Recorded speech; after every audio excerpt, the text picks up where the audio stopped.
Hi guys! Welcome back to our channel.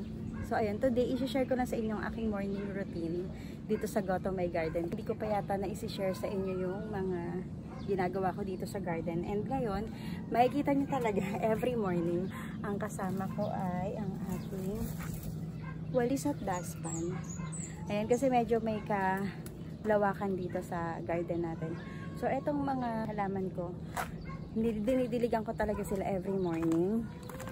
Ayan, and punta muna tayo dito kasi papakita ko sa inyo, struggle ko rin sa umaga kasi medyo may shortage kami ngayon ng tubig.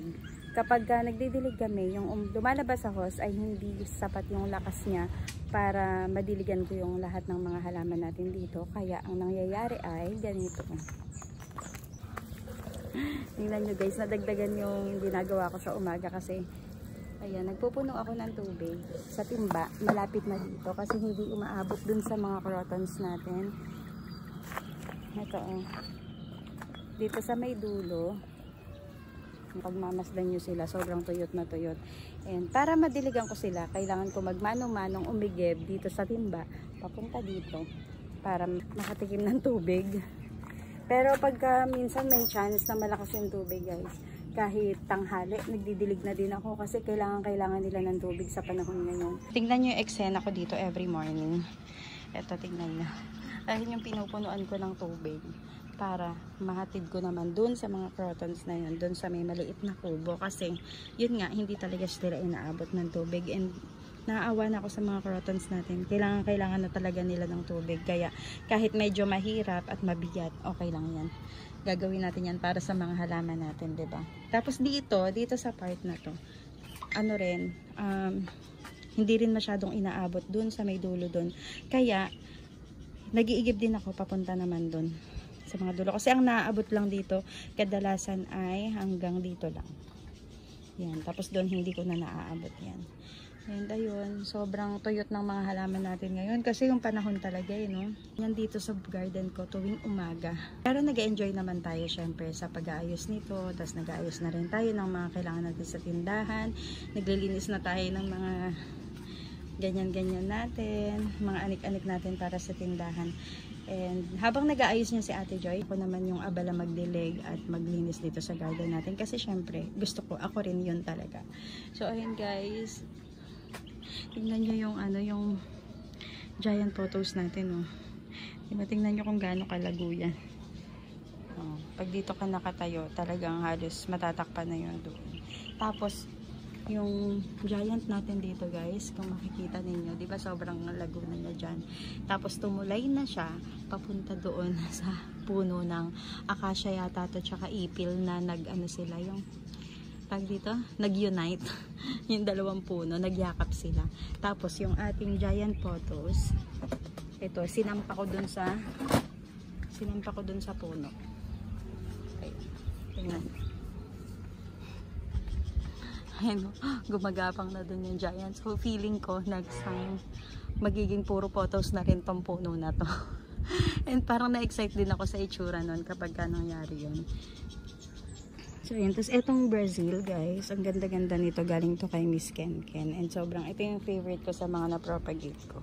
And tingnan nyo pala to guys, etong spot na to. Ayan, kung nakikita nyo yung mga plastic na yan yung mga basura na nakabaon sa lupa. Kasi before, etong spot na to, na sinakop na ng garden natin ay yung pinakabasurahan talaga dito nung may-ari ng bahay. And ayun, finlat lang namin. Tapos, kakawalis ko ng kakawalis, na-realize ko na hindi talaga siya mauubos guys. Kasi ang tendency habang winawalis ko siya ay lalong lumilitaw yung mga basura na nandiyan na dati pa. So, ang ginawa ko na lang, iniisip ko na lang gawin dito ay patambakan ko na lang siguro. Kasi parang mas madali yun, alam niyo yun, kesa unti-untiin ko to. Kasi kahit matanggal ko yung mga blue-blue na yan, may lilitaw at lilitaw pa rin na basura. And ayun, nagkalat-kalat lang ako dito ng mga halaman natin. Ayan para maganda lang siya tingnan. Kasi dito to sa may likod ng maliit na kubo. So, naglagay ako ng mga halaman para at least pag may tumingin, 'di ba? Meron naman silang masisipat na halaman. Kaya nga lang ang problema ay parang ang ang pangit pa ng mga halaman natin ngayon. Karamihan sa kanila ay sobrang dry. Tapos plus yung panahon pa natin na sobrang init. Tapos, ayan, hinihingal-hingal pa ako guys, sorry na. Hindi pa rin ako tapos maglinis ngayon. Kinuha ko lang tong phone ko kasi nakita ko tong ating sili na natira dito sa gilid. And nagpitas ako ng ibang bunga kanina. So, ipapakita ko lang sa inyo na may nabuhay tayong sili dito. Ayan. May nabuhay tayong sili dyan. At tingnan nyo, hindi ko napapansin na tuyot na siya. Diba? Pero ngayon, kukunin ko na kasi baka may magawa pa tayo dito. Guys, ang dami ko talagang halaman na ang dami ko talagang halaman na natuyo. Kayo din ba? Kamusta yung mga halaman nyo dyan, guys? Tingnan nyo naman, no? Pero ito, pag inaabot ng tubig, dinidiligan ko rin talaga to kasi malaking bagay din talaga tong sili natin dito. Lalo na, at lagi talaga natin yung ginagamit dito sa tindahan natin. And ayun guys, ito yung itsura ng garden natin dito. Sa umaga, ganito talaga yung routine ko. Maglinis, magsiga, magwalis, ayan, paikot dito sa garden natin. Ayan o. Hindi ko pa nga din nahaharap na magtanim, pero ngayon pinapasinop ko lahat ng mga pots ko na walang laman. Para pag may chance, magtanim-tanim tayo. Gising na nyo to.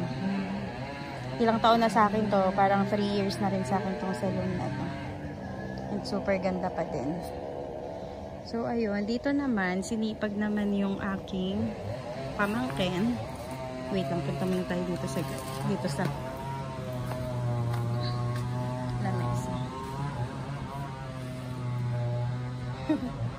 Yan yung nakuha ko. Ayan. Tapos yung pamangkin ko naman ay sinipag na mag-grass cutter dito sa gilid. Kaya dito, kasi hindi na nagtanim yung may-ari ng palay. Kasi dati, di ba guys, ang ganda ng tanawin dito kasi puro green yan. Kasi puro palay. Kaya lang hindi ko alam kung ba't hindi na nagtanim si Tito. And ayun, nagpinalinis ko dyan kasi para lang hindi nakakatakot pag sobrang laguna ng mga damo. And ayun, tingnan nyo guys yung ating mga ang tawag dito? Crotons. Tingnan nyo naman. Sobrang tuyot na nila guys. Pero buhay pa rin naman sila. Kaya mamaya ipilitin ko talaga na madiligan ko sila. Kahit mano-mano. Ayan. Ang ating jadelet. Ito parang bala ko tong ilipat ng pwesto. Kasi parang hindi siya masyadong masaya dito sa part na to. Tingnan nyo. Diba? Ililipat ko to dun sa mas malapit sa tubig. Para madiligan ko siya. And ayun, ganyan yung itsura ng garden natin. And sobrang thankful ko nga pala sa ating mga customers na nagpuntahan dito nung Feb 14. Shoutout sa inyong lahat. Actually, it's unexpected kasi kami na rin ditong mga kainan na magaganda rin talaga. And iba-iba rin talaga yung ino-offer namin. Yung ibang kainan dito guys, meron silang mga pa-live band or meron din silang mga yung pwede kang kumanta pag gusto mong kumanta. And dito, pinili naman namin na parang peace and quiet lang kasi after the whole day na parang ang toxic lang ng pandinig natin sa mga ingay, 'di ba? Parang mas pinili ko na maka-feel sila dito ng peace kapag nandito sila. Nakat ko na dito yung video ko kasi mag-aano pa din ako, magdidilig pa ulit ako kasi ang inuna ko yung malalayo kasi mas madali lang kunin yun dun sa malalapit. And ayun, dito maayos na rin dito sa garden. So ready na kami mamaya sa mga customers. Kailangan ko lang talagang magdilig dun sa mga malalapit dun sa hose. And yun, okay na yun kasi maano na yun, abot na ng tubig. Dito lang talaga ako nahihirapan sa part na medyo malayo. Sana okay pa yung mga halaman ninyo and ayun, tiwala lang tayo. Gaganda ulit yung mga yan. Talagang pinagdadaanan lang yan kasi kahit nga tayo, diba, nahihirapan tayo sa init ng panahon ngayon. At sana maging maganda ulit yung mga garden natin lahat at maging healthy yung mga plants natin. Papaka-busy na muna ako kasi open kami ng 10 AM dito sa Grotto My Garden kaya kailangan kong matapos lahat. Thank you so much for watching. At po kayo palagi. See you on my next vlog. Bye!